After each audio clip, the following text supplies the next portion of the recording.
Fake news é uma indústria de fraudes. Nós estamos em contato agora com o colega, amigo Samuel Lima, jornalista, professor do Departamento de Jornalismo da Universidade Federal de Santa Catarina, em Florianópolis. O Samuel participou de uma live feita pelo Centro dos Direitos Humanos de Joinville, que teve aí a participação da professora Marina Andrade, do jornalista Felipe Silveira e a mediação da jornalista do CDH, Lisandra Carpes, e que debateu as fake news antes e depois da pandemia. E é esse o assunto que nós vamos conversar com o Samuel. Primeiro, você citou na live que fake news é uma indústria da fraude nas mãos da elite mundial. O que você quis dizer com isso? Bom dia. Bom dia, Sérgio, meu querido. É um prazer participar do programa Informa Luta. Me parece que é bem importante que os ouvintes e todos nós reflitamos sobre isso. O termo fake news, né, traduzido como notícias falsas, na verdade,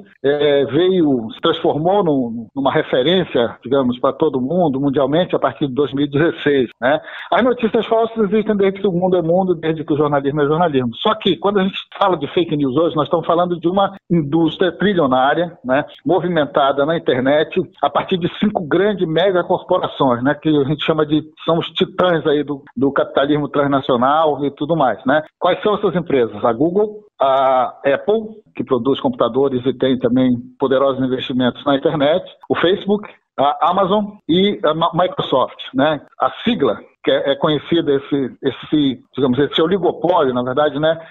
Na verdade, não é um monopólio apenas, é um oligopólio porque é compartilhado por essas empresas, né? É GAFAM, G-A-F-A-M. Uhum. Então, a gente se refere ao GAFAM, nós estamos nos referindo a essas empresas que não têm transparência nenhuma na sua relação com a sociedade, que faturam em cima do tempo de cada um de nós. O ouvinte pode pensar assim, não, mas como é que o Facebook ganha dinheiro? Como é que o WhatsApp ganha dinheiro? Como é que o Twitter ganha dinheiro? O Instagram ganha dinheiro? Como é que a Google ganha dinheiro? Ganha dinheiro à medida que você faz uma busca ali, que aparentemente é gratuita, tu não está pagando nada, mas a Google está ganhando dinheiro em cima de patrocínios ou daquilo que eventualmente você está buscando. Você está buscando informações para comprar uma geladeira Consul, né? Ela está sendo remunerada por isso. Uhum. E no Facebook é a mesma coisa. As pessoas, eu faço muito esse teste com meus alunos em sala de aula, eles passam, jovens em geral, né, 6, 7 horas do dia em redes sociais, digo, o tempo da vida de vocês que vocês estão doando na forma de audiência para que o Facebook monetize, transforme-se em dinheiro, venda isso para patrocinadores, para empresas interessadas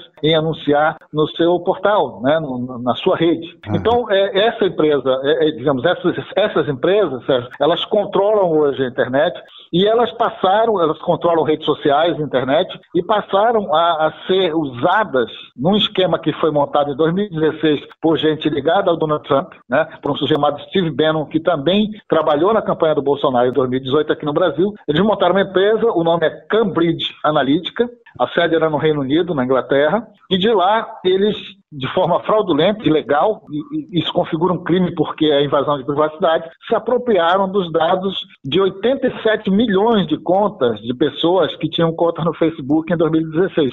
Claro, os caras têm muito recurso para investir em processadores, em software da chamada Big Data, ou seja, você consegue interpretar e analisar quantidades imensas, assim, né, muito, muito gigantes de informação que humanamente seria impossível fazer, né? O trabalho humano não daria conta disso. Eles conseguiram traçar perfis psicográficos das pessoas e identificar quais as pessoas eram próximas daquelas teses que os caras estavam vendendo, basicamente, para fechar. No plebiscito aconteceu, né, no Reino Unido, no primeiro semestre de 2016, pela saída ou não dos países do Reino Unido da União Europeia, o chamado Brexit, né, que acabou vencendo a posição favorável à saída, né? Eles então manipularam a opinião individual e coletiva das pessoas em cima desses persuasíveis e depois vieram aplicar essa mesma metodologia, esse mesmo conhecimento, know-how e tecnologia na eleição do Trump nos Estados Unidos. Foi a mesma coisa. Identificam entre milhões de pessoas 70 mil eleitores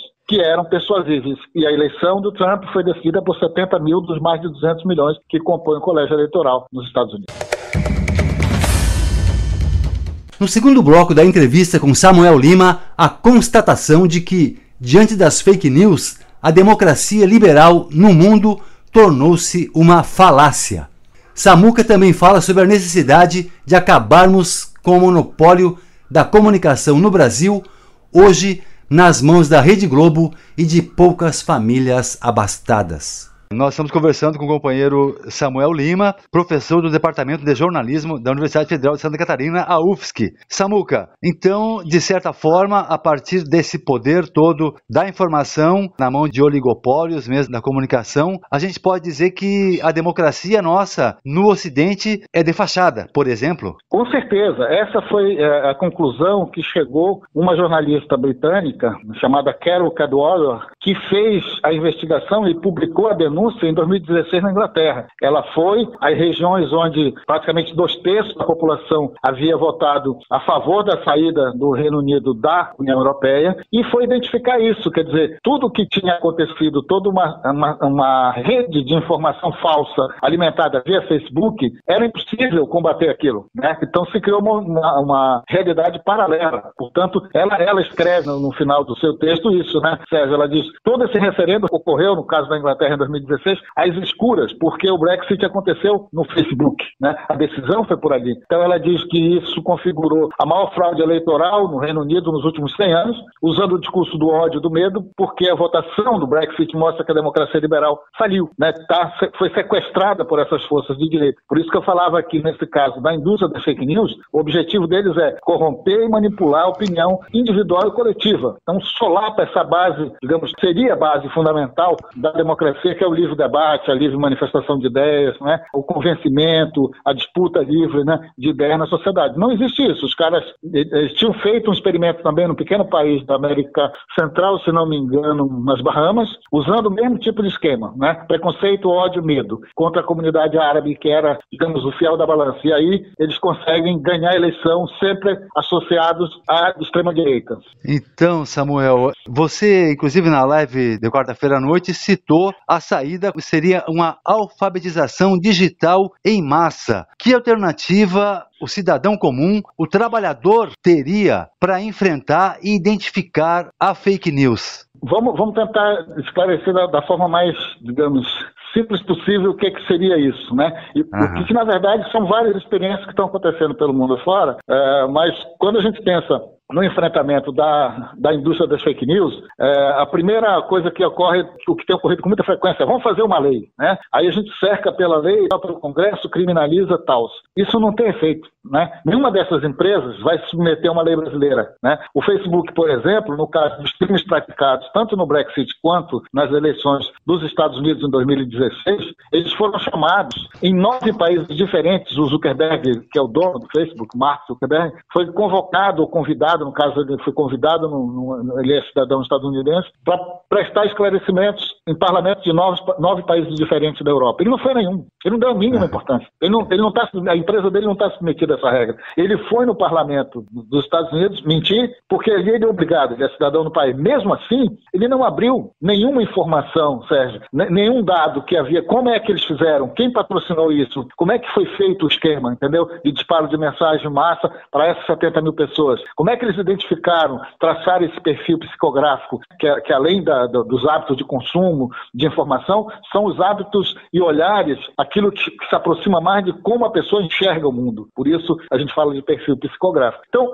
eu não acredito, não levo muita fé nessa discussão da CPMI, das fake news, ou da lei que está em discussão no Congresso Nacional. Porque, no fundo, ela pode resultar inócua. Por quê, Sérgio? Porque, basicamente, ela não discute, no nosso caso do Brasil, a concentração midiática, né? Que seria uma coisa importante, né? Regulamentar os artigos da Constituição de 88 que tratam de comunicação, né? Quebrar o monopólio da Rede Globo, apostar e o Estado investir, né, em iniciativa de jornalismo local, regional, enfim, democratizar o acesso da população, né, à informação e a possibilidade de produzir e de fazer circular a informação. Então, isso é uma coisa importante porque começaria, né, a promover uma inserção, uma igualdade de condições no acesso à informação. Quando a gente fala de alfabetização midiática, só para diferenciar da alfabetização digital, nós estamos falando em quê? Em um projeto que possa ser encampado pelo Estado. Ou seja, o único país do mundo que deu esse passo até aqui, e foi recente, no final de 2019, foi a Finlândia. A Finlândia, em novembro de 2019, aliás, em dezembro de 2019, meados de dezembro,